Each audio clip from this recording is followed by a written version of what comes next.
Sumi Hiace কিচেনে সকলকে স্বাগত জানাই। তো আজকে রাতের ডিনারের রেসিপি হচ্ছে আমার তড়কা রুটি। তার জন্য আমি ডালগুলোকে ওভারনাইট ভিজিয়ে রেখেছিলাম, নিয়ে নিয়েছি প্রেসার কুকারে।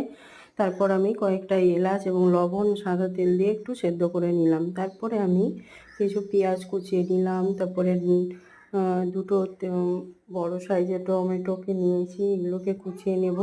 তারপরে আদা কুচিয়ে নেব, কাঁচা লঙ্কা। এদিকে আমার সেদ্ধ হচ্ছে।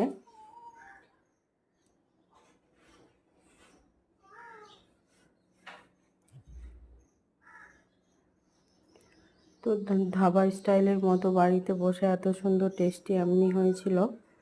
তো আপনারা অবশ্যই ট্রাই করতে পারেন।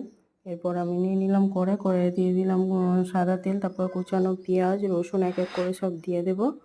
দিয়ে কিছুক্ষণ করে ফ্রাই করব। কাঁচা গন্ধগুলোকে আমি মানে যেন চলে যায়। এরপর গোটা জিরে দিলাম, তারপর টমেটো, লবণ। এরপর কিছু গুঁড়ো মশলা অ্যাড করব, হলুদ গুঁড়ো, জিরে গুঁড়ো, তরকার যে একটা মশলা সেটা অ্যাড করে দিয়েছি। এরপর দিয়ে দিলাম, যেটা না দিলেই হয় না, কসুরি মেথি। তারপর দুটো ডিম ফাটিয়ে দিয়ে দিলাম। একসঙ্গে ভালো করে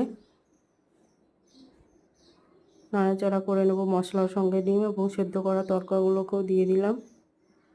একটু সামান্য চিনি ছড়িয়ে দিলাম এবং ধনেপাতা কুচি দিয়ে ফিনিশ করলাম। এভাবে আমার এমনি তড়কা রেডি হয়ে গেল। ওপর দিকে আমি রুটিগুলোকে আমি সেঁকে নিচ্ছি।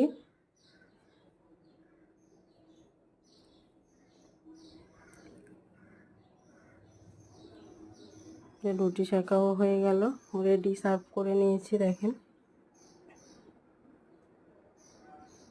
টাটা।